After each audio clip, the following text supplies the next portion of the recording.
Hello दोस्तों, नमस्कार। एक बार फिर से आप सभी का हमारे यूट्यूब चैनल पहाड़ एकेडमी में हार्दिक स्वागत है। तो दोस्तों, कैसे हैं आप सभी लोग। तो आइए दोस्तों, शुरू करते हैं। आज का जो हमारा सीरीज़ है, टेस्ट सीरीज़ कौन सी चल रही है दोस्तों। छठे नंबर की हमारी आज टेस्ट सीरीज़ चल रही है।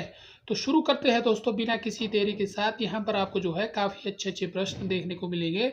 उत्तराखंड से संबंधित आपको यहाँ पर काफ़ी अच्छे प्रश्न दोस्तों आपको यहाँ पर देखने को मिलेंगे। इसमें आपको जो है प्रमुख फैक्ट्रियाँ मिलेगी उत्तराखंड की, और साथ ही साथ उत्तराखंड के उद्योग हो गया दोस्तों, उद्योग हो गया और प्रमुख संस्थान हो गए, इन सभी के बारे में आपको यहाँ पर इन 40 प्रश्नों में देखने को मिलेगा।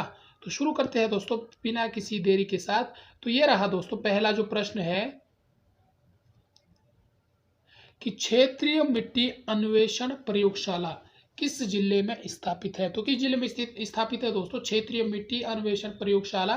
तो इसका राइट आंसर क्या है दोस्तों, किस जिले में है। अल्मोड़ा में है, नैनीताल में है, उधम सिंह नगर में है या चंपावत में है। तो जल्दी से कमेंट कीजिए दोस्तों किस जिले में है। इसका राइट आंसर क्या रहने वाला दोस्तों, यानी कि ऑप्शन नंबर सी।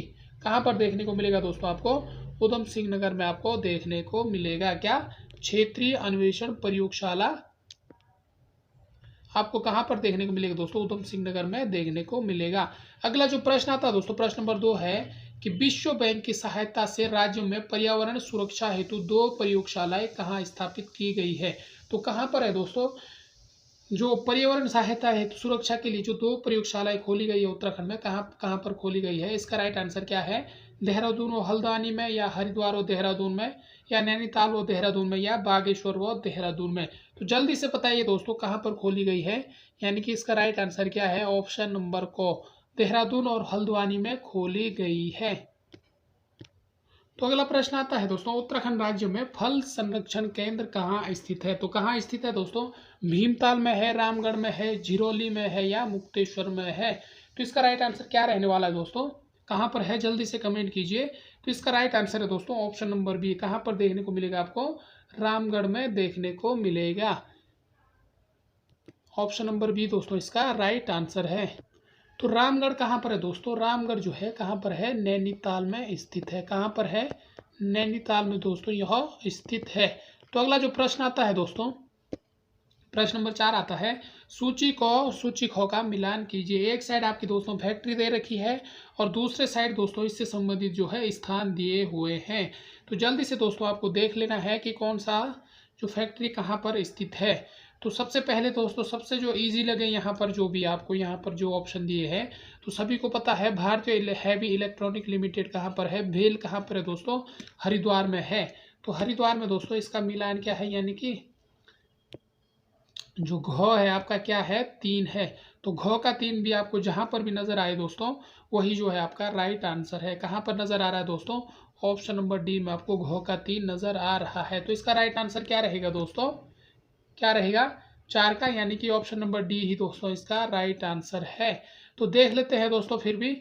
तो स्टेडियम केमिकल्स लिमिटेड कहाँ पर है दोस्तों, स्टेडिया केमिकल्स लिमिटेड है, आपको देहरादून में देखने को मिलेगा।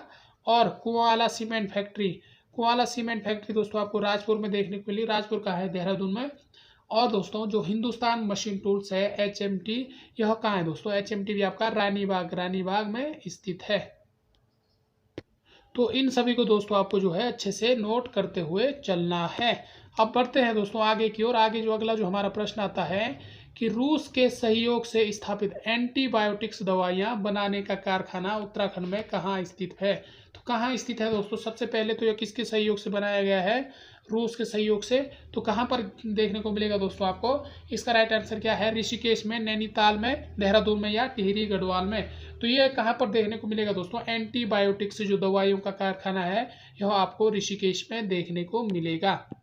तो अगला प्रश्न आता है दोस्तों, प्रश्न नंबर 6 आता है कि उत्तराखंड के किस जनपद में Indian drugs and pharmaceutical limited स्थित है। तो कहाँ पर है दोस्तों, Indian drugs and pharmaceutical limited. इसका राइट आंसर क्या है दोस्तों, यानी कि चंपावत में है, उधम सिंह नगर में है, देहरादून में है या नैनीताल में है। तो कहाँ पर देखने को मिलेगा दोस्तों, Indian drugs and pharmaceutical limited, यह आपको जो है कहाँ पर देखने को मिलेगा, देहरादून में देखने को मिलेगा। तो कहाँ पर देखने को मिलेगा दोस्तों, Indian drugs and pharmaceutical limited. तो यह भी आपका देहरादून के ऋषिकेश में देखने को मिलेगा। तो इस बात को दोस्तों आपको अच्छे से नोट कर लेना है। तो अगला आता है दोस्तों भारत हैवी इलेक्ट्रिकल्स कहाँ पर स्थित है। तो कहाँ है दोस्तों भारत हैवी इलेक्ट्रिकल्स, इसका राइट आंसर क्या है, कोटद्वार में है, भीमताल में है, श्रीनगर में है या हरिद्वार में है। तो इसका राइट आंसर क्या है दोस्तों, हरिद्वार में आपको यह देखने को मिलेगा भारत हैवी इलेक्ट्रिकल्स। तो अगला जो प्रश्न आता है दोस्तों, एक ऑस्ट्रेलियाई कंपनी पेंटोग लिमिटेड द्वारा उत्तराखंड में किस स्थान पर इंफॉर्मेशन टेक्नोलॉजी पार्क की स्थापना की जा रही है।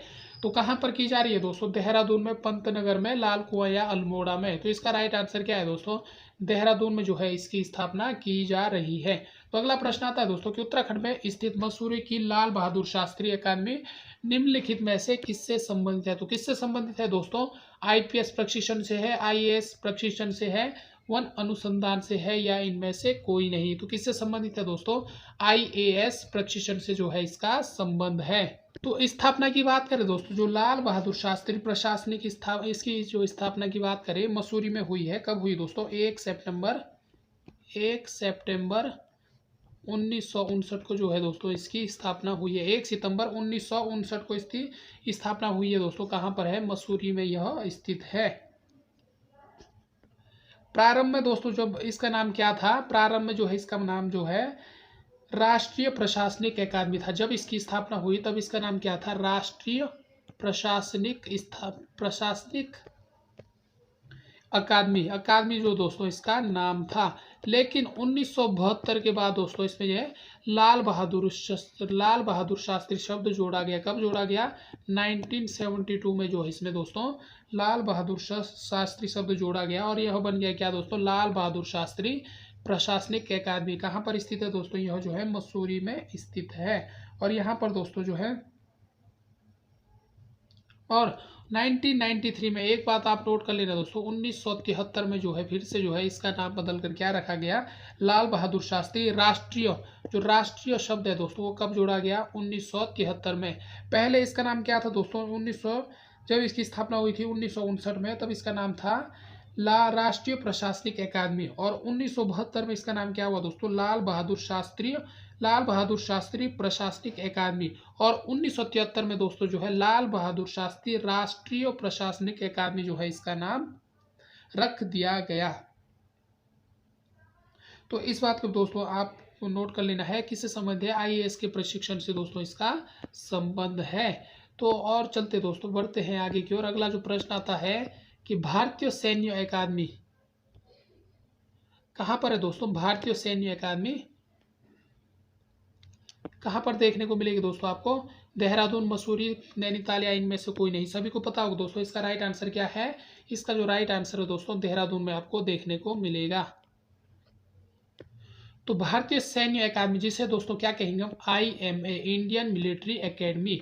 अगर हम बात करें दोस्तों तो इसकी स्थापना कब हुई, 1 अक्टूबर 1932 को, 1 अक्टूबर 1932 को दोस्तों इसकी स्थापना कहाँ पर की गई, देहरादून में 1400 एकड़ जमीन पर जो दोस्तों इसकी स्थापना की गई। किसके द्वारा की गई दोस्तों, field marshal Philip Chetwode, field marshal, इस बात को भी आपको नोट कर लेना है। और फिर फिलिप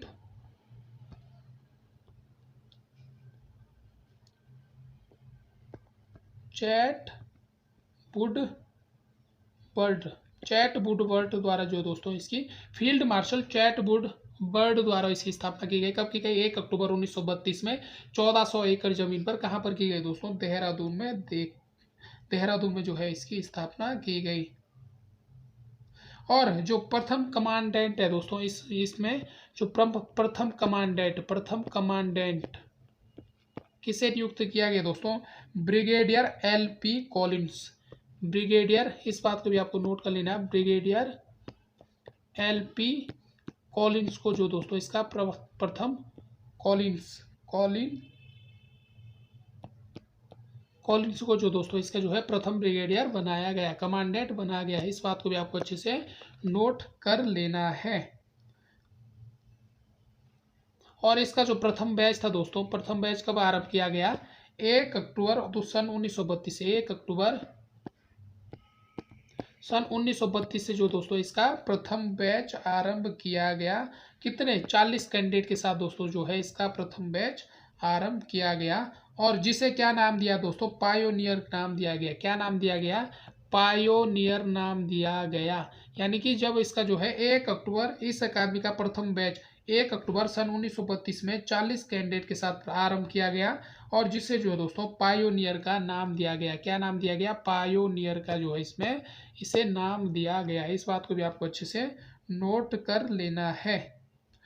इस बैच में अगर हम बात करें दोस्तों, प्रथम बैच में कौन कौन थे, सैम मोनेक्शा, स्मिथ डून तथा मूसा खान भी थे, जो भारत तथा वर्मा के प्रमुख क्या थे दोस्तों, सेना प्रमुख थे। तो कौन थे दोस्तों, इसमें जो प्रथम बैच में थे कौन कौन से थे, सैम मानेकशॉ।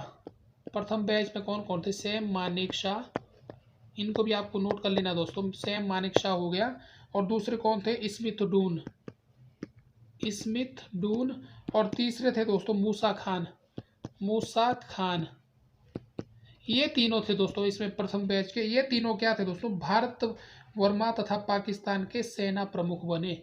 भारत कहाँ के सेना प्रमुख बने दोस्तों, भारत वर्मा पाकिस्तान, तीनों के भारत वर्मा और पाकिस्तान के सेना प्रमुख बने दोस्तों। कौन, सैम मानेकशॉ, स्मिथ डून और मूसा खान, जो यहाँ से प्रशिक्षण किया। पहले बैच के ये है यहाँ पर कैंडिडेट थे। इस बात को दोस्तों आपको अच्छे से नोट कर लेना है। तो अगला आता है रुड़की इंजीनियरिंग कॉलेज IIT की स्थापना कब हुई। तो कब हुई दोस्तों, इसका राइट आंसर क्या है, 1947 में, 1847 में या 1915 में या 1815 में। तो कब हुई दोस्तों Roorkee engineering college IIT Roorkee. IIT Roorkee सभी को पता है दोस्तों इसकी स्थापना कब हुई थी। इसका राइट आंसर क्या है, 1847 में दोस्तों इसकी स्थापना हुई थी। यानी कि 1847 में दोस्तों एशिया के प्रथम इंजीनियर कॉलेज के रूप में इसकी स्थापना हुई। एशिया के प्रथम इंजीनियरिंग कॉलेज, एशिया का प्रथम इंजीनियरिंग कॉलेज बना दोस्तों कब, 1800, प्रथम इंजीनियरिंग कॉलेज IIT रुड़की। इस कॉलेज की स्थापना में गवर्नर थॉमसन ने विशेष भूमिका निभाई। किसने निभाई दोस्तों, गवर्नर थॉमसन ने, गवर्नर थॉमसन में जो है इसमें विशेष भूमिका निभाई।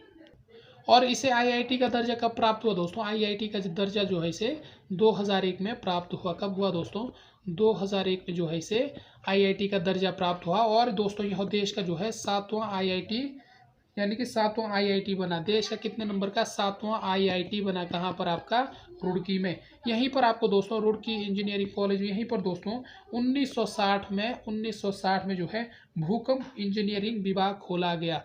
कौन सा विभाग, भूकंप इंजीनियरिंग विभाग। कहाँ पर खोला गया दोस्तों, रुड़की में आपको देखने को मिलेगा। और साथ ही साथ दोस्तों, और यहीं पर जो है सन 1955 में, कहाँ पर, रुड़की इंजीनियरिंग कॉलेज 1955 में दोस्तों आपको जो यहाँ पर प्रथम जल विकास प्रशिक्षण केंद्र खोला गया। प्रथम जल विकास प्रशिक्षण केंद्र खोला गया। इस बात को दोस्तों आपको अच्छे से नोट कर लेना है। तो कब हुई दोस्तों इसकी स्थापना, 1847 में। 2001 को इसको जो है IIT का दर्जा दिया गया। तो अगला आता है दोस्तों, अगला जो प्रश्न आता है कि इंडियन फॉरेस्ट रेंजर कॉलेज कहाँ स्थित है। कहाँ स्थित है दोस्तों इंडियन फॉरेस्ट रेंजर कॉलेज। इसका राइट आंसर क्या है, चमोली में है, अल्मोड़ा में है, नैनीताल में है या देहरादून में है। तो कहाँ पर है दोस्तों, आपको देहरादून में देखने को मिलेगा। यहाँ पर देखने को मिलेगा दोस्तों जो इंडियन फॉरेस्ट रेंजर कॉलेज कहाँ पर स्थापित किया गया है, देहरादून। आपको सभी को पता होगा दोस्तों FRI 1906 में इसकी स्थापना हुई थी, फॉरेस्ट रिसर्च इंस्टीट्यूट। यहीं पर जो दोस्तों आपको इंडियन फॉरेस्ट रेंजर कॉलेज देखने को मिलेगा। इस बात को दोस्तों आपको अच्छे से नोट कर लेना है। तो ये दोस्तों बढ़ते हैं आगे। अगला जो प्रश्न आता है हमारा, पंतनगर विश्वविद्यालय की स्थापना किस वर्ष की गई। तो कब की गई दोस्तों पंतनगर विश्वविद्यालय की स्थापना। इसका राइट आंसर क्या है, तो जल्दी से कमेंट कीजिए दोस्तों। 1958, 1959, 1960 या 1961। तो कब की गई दोस्तों पंतनगर विश्वविद्यालय। कल ही जो हमने जो है विश्वविद्यालय के बारे में चर्चा की थी दोस्तों, तो 1960 में जो दोस्तों इसकी स्थापना की गई। तो पंतनगर विश्वविद्यालय की दोस्तों स्थापना की गई। तो कहाँ पर है दोस्तों, पंतनगर में स्थित है, पंतनगर। तो पंतनगर कहाँ पर है दोस्तों, यह आपके लिए क्या है दोस्तों, होमवर्क है। तब आता है दोस्तों दूसरा, अगला जो आता है कि हेमवंती नंदन बहुगुणा गढ़वाल विश्वविद्यालय उत्तराखंड में कहाँ स्थित है। तो कहाँ स्थित है दोस्तों, यह आपको कहाँ पर देखने को मिलेगा, श्रीनगर पौड़ी गढ़वाल में देखने को मिलेगा। अगर हम इसकी स्थापना की बात करें दोस्तों तो 1973 में जो है इसकी स्थापना हुई थी। कब हुई थी दोस्तों, 1973 में जो दोस्तों आपको इसकी स्थापना देखने को मिलेगी। तो अगला जो आता है दोस्तों कि निम्नलिखित में से किस राजा ने कुमाऊं में पंचायती सरकार या नियमबद्ध राज्य प्रणाली की नींव डाली। तो किसने डाली दोस्तों, राइट आंसर क्या है इसका, पंचायती राज की नींव किसने डाली। इसका राइट आंसर क्या है, सोमचंद, हेमचंद, राजपाल या बिपिन चंद। तो किसने डाली दोस्तों, सोमचंद। ऑप्शन नंबर को इसका राइट आंसर है। तो अगला जो आपको प्रश्न देखने को मिलेगा दोस्तों, प्रश्न नंबर 16 है कि उत्तराखंड राज्य में राज्यसभा की कितनी सीटें हैं। तो कौन सी कितनी सीटें दोस्तों, आपको 3 सीटें यहाँ पर देखने को मिलेगी। और अगला प्रश्न आता है दोस्तों कि उत्तराखंड राज्य में आय का प्रमुख स्रोत क्या है। तो क्या है दोस्तों, कृषि, ऊर्जा, उद्योग, पर्यटन। तो क्या है इसका जो राइट आंसर क्या है दोस्तों, पर्यटन है। वैसे कृषि भी है, उद्योग भी है, ऊर्जा भी है, लेकिन सबसे ज्यादा जो मुख्य स्रोत है दोस्तों किसका है, पर्यटन का आपको यहाँ पर देखने को मिलेगा। तो अगला प्रश्न आता है दोस्तों, किस राज्य की अर्थव्यवस्था को मनी ऑर्डर अर्थव्यवस्था कहा जाता है। तो किसकी है दोस्तों, मनी ऑर्डर अर्थव्यवस्था किसकी है देखने को मिलेगी आपको, छत्तीसगढ़, झारखंड, पंजाब या उत्तराखंड। तो आपको जो उत्तराखंड की जो अर्थव्यवस्था है दोस्तों मनी ऑर्डर प्रकार की आपको देखने को मिलेगी। तो अगला प्रश्न आता है दोस्तों, उत्तराखंड मुख्यतः किस उद्योग के लिए जाना जाता है।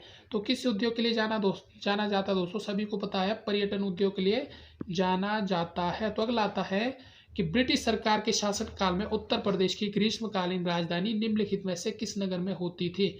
तो कब होती थी दोस्तों, जो ब्रिटिश काल में जो है ग्रीष्मकालीन राजधानी जो है किस नगर में होती थी। इसका राइट आंसर क्या है, नैनीताल। नैनीताल में दोस्तों आपको जो है ग्रीष्मकालीन राजधानी देखने को मिलती थी। कब, ब्रिटिश सरकार के शासन काल में। तो इस बात को भी दोस्तों, वर्तमान ग्रीष्मकालीन राजधानी कहाँ पर है दोस्तों, आपको गैरसैंण में देखने को मिलेगी। और अस्थायी राजधानी क्या है दोस्तों, हमारी अस्थायी राजधानी हमारी जो है देहरादून है। क्या है दोस्तों, देहरादून। और स्थायी राजधानी की मांग बनाने के लिए किसे कह रहे हैं दोस्तों, गैरसैंण को जो है स्थायी राजधानी बनाने की मांग चल रही है। यानी कि इसको जो है स्थायी राजधानी घोषित कर दिया है, किसको, गैरसैंण को। तो नैनीताल में जो दोस्तों ब्रिटिश काल में जो है ग्रीष्मकालीन राजधानी हुआ करती थी। तो अगला जो प्रश्न देखने को मिलेगा दोस्तों, उत्तराखंड में भेल कहाँ स्थित है। तो भारत हैवी इलेक्ट्रॉनिक लिमिटेड, अभी हमने बात की थी दोस्तों, तो हरिद्वार में दोस्तों आपको यह देखने को मिलेगा। तो अगला आता है कि पल्प या कागज बनाने का उद्योग कहाँ पर है दोस्तों। तो कागज उद्योग सभी को पता है कहाँ पर देखने को मिलेगी दोस्तों, आपको यह लाल कुआं में देखने को मिलेगा। और यह अब आता दोस्तों, ये काफी मोस्ट इंपोर्टेंट प्रश्न है कि वर्तमान में उत्तराखंड राज्य में कुल कितना विद्युत उत्पादन होता है। तो कितना होता है दोस्तों, इसका राइट आंसर क्या है, कि इसका जो राइट आंसर है दोस्तों 43,348 मेगावाट जो है वर्तमान में उत्तराखंड में बिजली का कुल विद्युत उत्पादन होता है। तो जो परियोजना है दोस्तों, इससे पहले वाली जो वीडियो थी, जो फोर्थ पार्ट होगा शायद, जिसमें हमने जो है कंप्लीट परियोजना जो है उत्तराखंड की उन सभी के बारे में चर्चा की थी, और कौन सी परियोजना कितनी मेगावाट की है सभी के बारे में दोस्तों हमने अच्छे चर्चा की है। अगर आप नहीं देख रखी है तो प्ले लिस्ट में जाकर जो है उत्तराखंड टेस्ट सीरीज के नाम से चैनल है, वहां पर आपको प्राप्त हो जाएगी। तो अगला प्रश्न आता है दोस्तों, उच्च श्रेणी का कौन सा खनिज उत्तराखंड राज्य में पाया जाता है। तो खनिज आ गया दोस्तों, खनिज संसाधन आपको आ गया यहाँ पर। तो कौन सा खनिज जो है उत्तराखंड में पाया जाता है उच्च श्रेणी का, इसका राइट आंसर क्या है दोस्तों, मैग्नीज है, टिन है, मैग्नीसाइट है या टंगस्टन है। तो इसका राइट आंसर क्या है, ऑप्शन नंबर क। तो बात करते हैं दोस्तों, अब आता है मैग्नीसाइट। मैग्नीसाइट उत्तराखंड में आपको कहाँ कहाँ देखने को मिलेगा दोस्तों, बागेश्वर हो गया, चमोली, पिथौरागढ़, चमोली पिथौरागढ़ में आपको यह देखने को मिलेगा। और बात करें दोस्तों टिन की, अगर हम बात करें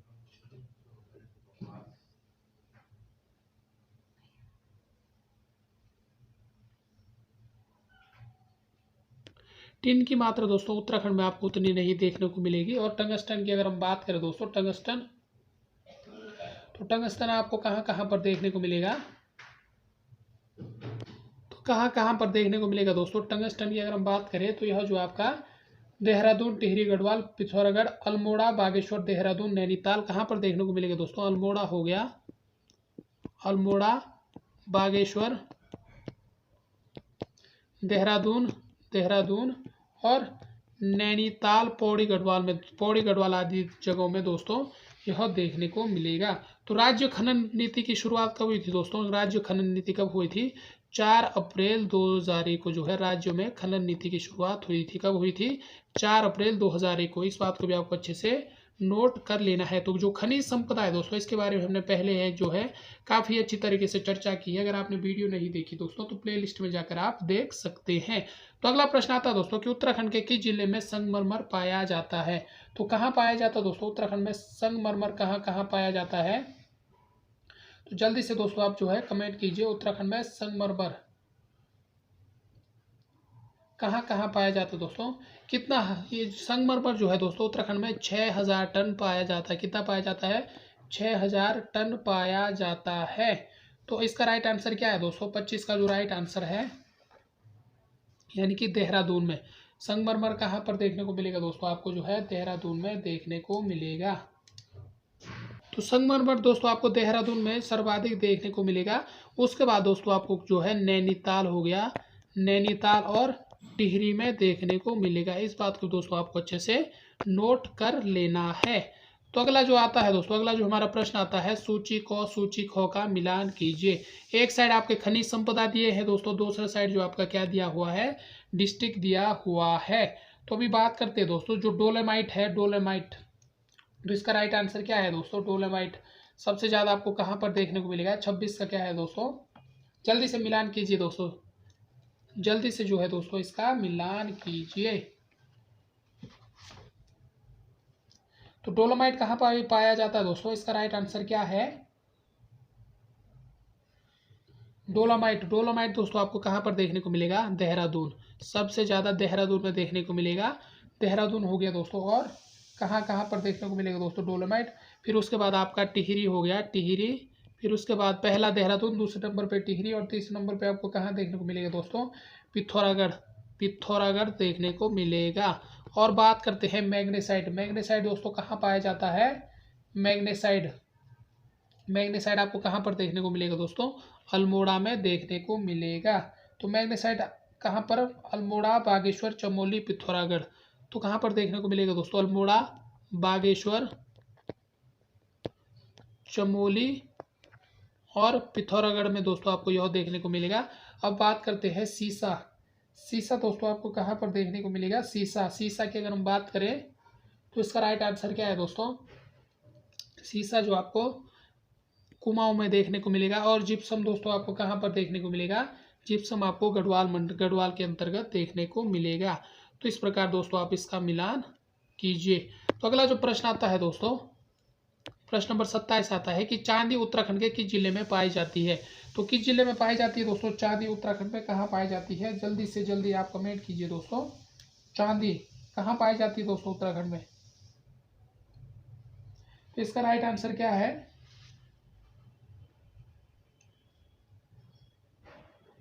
इसका जो राइट आंसर आपको देखने को मिलेगा दोस्तों, यानी कि प्रश्न नंबर 27 का जो राइट आंसर है ऑप्शन नंबर को अल्मोड़ा में देखने को मिलेगा। तब आता है दोस्तों एक साइड आपके खनिज दे रखे हैं, फिर से दोस्तों एक साइड आपके प्राप्ति स्थान दे रखे हैं। इसी प्रकार से दोस्तों आपको जो है यूकेपीएससी में प्रश्न देखने को मिलेंगे, क्योंकि मिलान से संबंधित जो यहाँ पर प्रश्न बनने की ज़्यादा संभावना रहती है। तो क्या है दोस्तों, जो आपका जिप्सम है, जिप्सम कहाँ पर दोस्तों पाया जाता है? जिप्सम, जिप्सम सबसे ज़्यादा आपको कहाँ देखने को मिलेगा? जल्दी से कमेंट कीजिए दोस्तों। 28 का राइट आंसर क्या है? 28 का राइट आंसर आपको क्या देखने को मिलेगा? तो कहाँ पर पाया जाता है दोस्तों जिप्सम? जिप्सम आपको कहाँ पर? अल्मोड़ा में देखने को मिलेगा। कहाँ पर देखने को मिलेगा दोस्तों? आपको अल्मोड़ा में जो है आपको जिप्सम देखने को मिलेगा। और फिर उसके बाद बात करते हैं दोस्तों ग्रेफाइट। ग्रेफाइट आपको कहाँ पर देखने को मिलेगा? पौड़ी गढ़वाल में दोस्तों आपको ग्रेफाइट देखने को मिलेगा। और सेल खड़ी, सेल खड़ी दोस्तों आपको कहाँ पर देखने को मिलेगा? सेल खड़ी दोस्तों आपको जो है मसूरी में देखने को मिलेगी। और खड़िया दोस्तों कहाँ पर? देहरादून में देखने को मिलेगा। यानी कि ऑप्शन नंबर बी दोस्तों इसका राइट आंसर है। तो अगला प्रश्न आता है दोस्तों खनिज से। एक साइड आपके खनिज दिए हैं, दूसरे साइड आपके प्राप्त स्थान दिए हुए हैं। तो चूना पत्थर, चूना पत्थर कहाँ पर पाया जाता है दोस्तों? चूना पत्थर, चूना पत्थर डोलेमाइट, जिप्सम और मैग्नेसाइट। चूना पत्थर, इसका राइट आंसर क्या है दोस्तों? 29 का तो चूना पत्थर दोस्तों आपको कहाँ पर देखने को मिलेगा, देहरादून में देखने को मिलेगा। और डोलोमाइट दोस्तों आपको कहाँ पर देखने को मिलेगा, टिहरी गढ़वाल में देखने को मिलेगा। और जिप्सम दोस्तों आपको कहाँ पर देखने को मिलेगा, गढ़वाल में देखने को मिलेगा। और मैग्नेसाइट दोस्तों आपको कहाँ पर देखने को मिलेगा, अल्मोड़ा में देखने को मिलेगा। तो ये है दोस्तों इसका राइट आंसर। वैसे डोलोमाइट की संख्या दोस्तों देहरादून में भी पाई जाती है, लेकिन देहरादून में जो दोस्तों चूने की मात्रा जो है काफ़ी पाई जाती है। इसीलिए दूसरे नंबर पे आपका कौन सा था दोस्तों, पहले पे तो देहरादून था, दूसरे नंबर पे टिहरी, उसके बाद आपका दोस्तों पिथौरागढ़ था। तो यहाँ पर जो है दोस्तों देहरादून और जगह नहीं दिया हुआ है, इसलिए डोलोमाइट का क्या हो गया, टिहरी आपको यहाँ पर देखने को मिलेगा। तो ऑप्शन नंबर को दोस्तों इसका राइट आंसर है। तो अगला जो प्रश्न आता है दोस्तों कि बाजपुर में किस देश की पर्यटन संस्था हवाई अड्डा विकसित कर रही है। तो कौन सी जो बाजपुर में दोस्तों जो हवाई अड्डा बन रहा है, किस देश की संस्था विकसित कर रही है, इसका राइट आंसर क्या है, यानी कि ऑप्शन नंबर बी, स्विट्जरलैंड की संस्था जो यहाँ पर जो है हवाई अड्डा विकसित कर रही है। इस बात को भी आपको अच्छे से नोट कर लेना है। तो अगला प्रश्न आता है दोस्तों कि पर्यटन संस्था स्विस कनेक्ट के सहयोग से उत्तराखंड के किस जगह पर हवाई अड्डा विकसित किया जा रहा है। तो कहाँ पर किया जा रहा है दोस्तों, किसके सहयोग से किया जा रहा है, स्विस कनेक्ट के सहयोग से। तो कहाँ पर किया जा रहा है दोस्तों, अभी हमने चर्चा की थी। तो क्या है दोस्तों इसका right answer, option number D, Bajpur में। किसके उससे, स्विट्जरलैंड के उससे किया जा रहा है दोस्तों। और किसके सहयोग से, पर्यटन संस्था स्विस कनेक्ट के सहयोग से जो है हवाई अड्डा विकसित किया जा रहा है। तो बाजपुर का है दोस्तों, यह आपके लिए होमवर्क है। तो इस बात को दोस्तों आपको नोट कर लेना है, काफ़ी इंपॉर्टेंट प्रश्न है। यहाँ पर हवाई अड्डा बन रहा है, तो आपको दोस्तों या तो जो देश पूछेगा किस देश के सहयोग से बन रहा है, या तो इसकी संस्था पूछेगा दोस्तों कौन सी संस्था के सहयोग से बन रहा है। तो किससे बन रहा है दोस्तों, स्विस कनेक्ट के सहयोग से बन रहा है। तो इस बात को भी आपको अच्छे से नोट कर लेना है। तो अगला प्रश्न आता है दोस्तों, जॉली ग्रांट हवाई अड्डा कहाँ स्थित है। तो कहाँ स्थित है दोस्तों, सभी को पता है देहरादून में आपको यह देखने को मिलेगा। तो अगला आता है दोस्तों, और हवाई अड्डा आपको कहाँ पर, उत्तरकाशी में चिन्यालीसौड़ में दोस्तों आपको देखने को मिलेगा। चिन्यालीसौड़ में भी आपको हवाई अड्डा देखने को मिलेगा। तो अगला आता है दोस्तों कि उत्तराखंड में किस स्थान पर हवाई पट्टी नहीं है। तो कहाँ पर है दोस्तों आपका, कहाँ पर नहीं है, गौचर, जौलीग्रांट, फूलबाग या किच्छा। तो इसका राइट आंसर क्या है दोस्तों, किच्छा में दोस्तों आपको जो है हवाई पट्टी देखने को नहीं मिलेगी। कहाँ पर, गौचर में भी है दोस्तों, जौलीग्रांट में भी है, फूलबाग में भी है, और आपका चिन्यालीसौड़ में भी है। तो इस बात को दोस्तों आपको अच्छे से नोट कर लेना है। और बाजपुर में भी दोस्तों जो है हवाई पट्टी का निर्माण किया जा रहा है। तो इस बात को दोस्तों आपको नोट कर लेना है। तो कहाँ पर नहीं है, किच्छा इसका राइट आंसर होने वाला है। तो अगला जो प्रश्न आता है दोस्तों, प्रश्न नंबर 34 आता है, कौन सा राष्ट्रीय राजमार्ग उत्तराखंड को राष्ट्रीय राजधानी दिल्ली से जोड़ता है। तो कौन सा जोड़ता है दोस्तों, उत्तराखंड के प्रमुख राजमार्ग है, तो दिल्ली को कौन सा जोड़ता है दोस्तों, यानी कि NH58 राष्ट्रीय मार्ग जो है दोस्तों उत्तराखंड को राष्ट्रीय राजधानी दिल्ली से जोड़ता है। तो अगला प्रश्न आता है दोस्तों कि देहरादून को देश के अन्य हिस्सों से राष्ट्रीय मार्ग की कौन सी संख्या जोड़ती है। देहरादून को देश के अन्य हिस्सों से तो कौन सी जोड़ती है दोस्तों, इसका राइट आंसर क्या है, 45 जोड़ती है, यानी कि राष्ट्रीय राजमार्ग संख्या 45 जोड़ती है। तो अगला प्रश्न आपको देखने को मिलेगा दोस्तों, उत्तराखंड राज्य के किस जनपद में रेलवे लाइन सर्वाधिक है। तो रेलवे लाइन सर्वाधिक आपको कहां पर देखने को मिलेगी दोस्तों, इसका राइट आंसर क्या है, नैनीताल में दोस्तों आपको जो है रेलवे लाइन सबसे अधिक देखने को मिलेगी। तो अगला आता है कि 2011 की जनगणना के अनुसार उत्तराखंड की जनसंख्या कितनी है। तो कितनी है दोस्तों, 1,86,292 आपको यहाँ पर देखने को मिलेगी। तो इसका राइट आंसर क्या है दोस्तों, ऑप्शन नंबर को जो इसका राइट आंसर है। तो अगला प्रश्न आता है दोस्तों कि उत्तराखंड में देश की कुल जनसंख्या का कितना प्रतिशत भाग निवास करती है। तो कितना करती है दोस्तों, देश में कुल जनसंख्या, उत्तराखंड में कितना करती है देश की कुल जनसंख्या का, तो क्या है दोस्तों, ऑप्शन नंबर सी 0.83% जो है आपको यहाँ पर देखने को मिलेगी। यानी कि देश की कुल जनसंख्या का 83% यहाँ पर जनसंख्या निवास करती है। तो इस बात को दोस्तों आपको अच्छे से नोट कर लेना है। तो अगला आता है दोस्तों कि उत्तराखंड राज्य का क्षेत्रफल भारत के क्षेत्रफल का कितना प्रतिशत है, सभी को पता होगा दोस्तों। तो यह आपके लिए क्या है दोस्तों, यह आपके लिए होमवर्क है। तो अगला है प्रश्न नंबर 40 है कि जनसंख्या की दृष्टि से उत्तराखंड देश का कौन सा बड़ा राज्य है। तो कौन से क्रम का राज्य है दोस्तों, यह भी आपके लिए क्या है, होमवर्क है। इस बात को भी दोस्तों आपको जो है अच्छे से नोट कर लेना है। तो यह है दोस्तों उत्तराखंड से संबंधित जो 40 महत्वपूर्ण प्रश्न है। आपको पसंद आए होंगे दोस्तों। यदि आपको पसंद आए हैं तो प्लीज़ हमारी वीडियो को लाइक कीजिए। और इस वीडियो में दोस्तों हमने उतना खास चर्चा नहीं की है, क्योंकि जो है इस वीडियो में दोस्तों टंगस्टन जो है खनिज संपदा है, इसके बारे में हमने पहले भी चर्चा की है। और साथ ही साथ दोस्तों उत्तराखंड की जो जनसंख्या है वो उनके बारे में हमने पहले भी चर्चा कर ली है। तो आपको जनसंख्या से संबंधित जो भी प्रश्न है, जो खनिज संपदा है दोस्तों, वो आपको आज क्लियर करना है। आज के लिए आपका होमवर्क है उत्तराखंड खनिज संपदा और जनसंख्या इन दोनों को दोस्तों आपको कंप्लीट करना है। बाकी दोस्तों जो है उत्तराखंड के जो प्रमुख शिक्षण संस्था है, जो डीम्ड विश्वविद्यालय जो जिसको दर्जा प्राप्त हुआ है, उन सभी के बारे में हम एक नज़र में देख लेते हैं। सबसे पहले आता है जीबी कृषि पंत प्रौद्योगिक, जो पंतनगर की हमने बात की थी दोस्तों, गोविंद बल्लभ पंत कृषि पंतनगर में कृषि प्रौद्योगिक विश्वविद्यालय। यह कहाँ है दोस्तों? यह आपको पंतनगर में देखने को मिलेगा। 1960 में दोस्तों इसकी स्थापना होती है।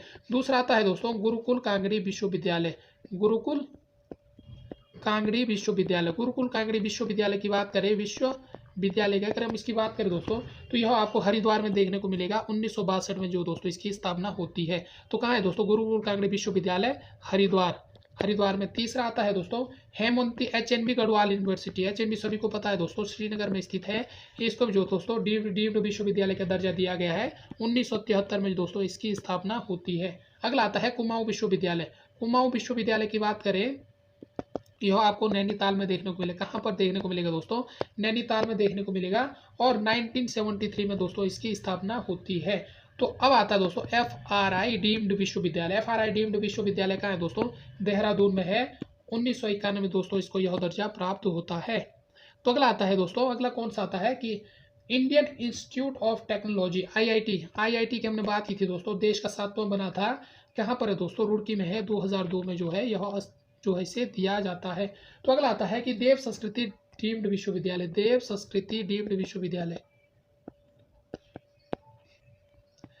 विश्वविद्यालय यह कहाँ पर है दोस्तों?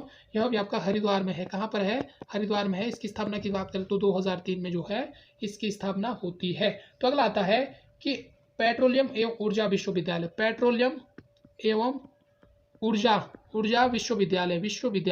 यह कहाँ पर है दोस्तों? यह आपको देहरादून में देखने को मिलेगा।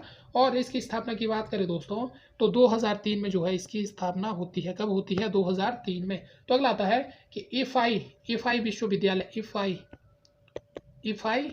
विश्वविद्यालय कहाँ पर देखने को मिलेगा दोस्तों? यह जो है आपको इफाई जो है देहरादून, सेलाकुई देहरादून में देखने को मिलेगा। कहाँ पर? सेलाकुई देहरादून में दोस्तों आपको देखने को मिलेगा। और 2004 में दोस्तों जो है इसकी स्थापना होती है। अब आता है हिमगिरी नव विश्वविद्यालय। अगर हम इसकी बात करें दोस्तों हिमगिरी नव विश्वविद्यालय की, तो है आपको देहरादून में देखने को मिलेगा। 2004 में इसकी स्थापना होती है। अब आता है दून विश्वविद्यालय की बात करें दोस्तों, यह भी आपका देहरादून में है। 2004 में जो इसकी स्थापना होती है। तो अगला आता है तकनीकी विश्वविद्यालय कहाँ है दोस्तों? तकनीकी विश्वविद्यालय यह आपको देहरादून में देखने को मिलेगा। और इसकी अगर हम इसकी स्थापना की बात करें दोस्तों तो 2005 में इसकी स्थापना होती है। तो अगला जो विश्वविद्यालय आता है दोस्तों संस्कृत विश्वविद्यालय कहाँ पर देखने को मिलेगा दोस्तों? हरिद्वार में आपको देखने को मिलेगा। और इसकी स्थापना भी कब होती है दोस्तों? 2005 में इसकी स्थापना होती है। तो अगला आता है दोस्तों उत्तराखंड मुक्त विश्वविद्यालय, उत्तराखंड ओपन यूनिवर्सिटी। इसकी बात करें तो हल्द्वानी नैनीताल में। कहाँ है दोस्तों? हल्द्वानी नैनीताल में आपको यह देखने को मिलेगी। और इसकी स्थापना जो होती है दोस्तों 2005 को होती है। अगला आता है दोस्तों पतंजलि योग डीम्ड विश्वविद्यालय। इसकी अगर हम बात करें दोस्तों तो हरिद्वार में है। हरिद्वार में है। इसकी स्थापना कब होती है दोस्तों? 2006 में इसकी स्थापना होती है। तो अगला आता है ग्राफिक एरा इंस्टीट्यूट।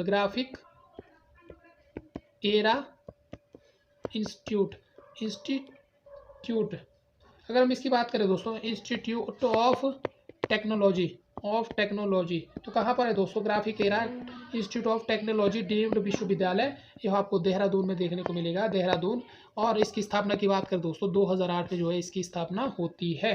तो अगला आता है दोस्तों Himalaya institute of medical sciences, Himalaya institute of medical sciences, इसकी स्थापना की बात करें दोस्तों तो इसकी स्थापना कब होती है, यानी कि इसे जो दोस्तों स्वामी राम विद्यापीठ भी कहते हैं, स्वामी राम विद्यापीठ। तो यह कहाँ पर है दोस्तों, Vidyapeeth, Himalaya institute of medical sciences, यह आपको देहरादून में देखने को मिलेगा, जॉली ग्रांट देहरादून में, कहाँ पर, जॉली ग्रांट देहरादून में दोस्तों आपको देखने को मिलेगा। और इसकी स्थापना की बात करें दोस्तों तो 2007 में। जो भी हमें विश्वविद्यालय बोल रहे दोस्तों ये सब जो है डीम्ड विश्वविद्यालय है। तो अगला आता है आयुष विश्वविद्यालय, आयुर्वेदिक जिसे जो है आयुष विश्वविद्यालय, तो कहाँ पर है दोस्तों, यह भी आपका देहरादून में देखने को मिलेगा और 2009 में जो इसकी स्थापना होती है। अब आता है कि नेशनल इंस्टीट्यूट ऑफ टेक्नोलॉजी कहाँ पर है दोस्तों, NIT श्रीनगर में आपको देखने को मिलेगा। श्रीनगर कहाँ है दोस्तों, पौड़ी गढ़वाल में। स्थापना की बात करें तो 2009 में दोस्तों इसकी स्थापना होती है। तो अगला आता है दोस्तों उत्तराखंड औद्योगिकी एवं वानिकी विश्वविद्यालय, उत्तराखंड औद्योगिकी एवं वानिकी विश्वविद्यालय, इसकी अगर हम बात करें दोस्तों इसकी स्थापना जो होती है भरसार, कहाँ पर है दोस्तों, भरसार पौड़ी में है, भरसार पौड़ी में दोस्तों आपको यह देखने को मिलेगा। इसकी स्थापना की बात करें दोस्तों 2011 में जो है इसकी स्थापना होती है। कब होती है दोस्तों, 2011 में जो है इसकी स्थापना होती है। इस बात को आपको अच्छे से नोट कर लेना। तो अगला आता है दोस्तों इंडियन इंस्टीट्यूट ऑफ मैनेजमेंट, कौन सा आता है, IIM, Indian institute of management, यह आपको काशीपुर देखने को मिलेगा, काशीपुर उधम सिंह नगर में। और स्थापना की बात करें दोस्तों तो 2011 में जो है इसकी स्थापना होती है। कब होती है, 2011 में। तो इस बात को दोस्तों आपको अच्छे से नोट कर लेना है। तो ये है दोस्तों उत्तराखंड के जो प्रमुख डीम्ड विश्वविद्यालय है उन सभी के बारे में हमने अच्छे से चर्चा कर ली है। तो ये दोस्तों प्रमुख जो 40 प्रश्न हैं उनके सब के बारे में हमने अच्छे से चर्चा कर ली है। तो मिलते हैं दोस्तों नेक्स्ट वीडियो में नेक्स्ट प्रैक्टिस सेट के साथ। तब तक के लिए आप सभी का धन्यवाद। जय हिंद, जय उत्तराखंड।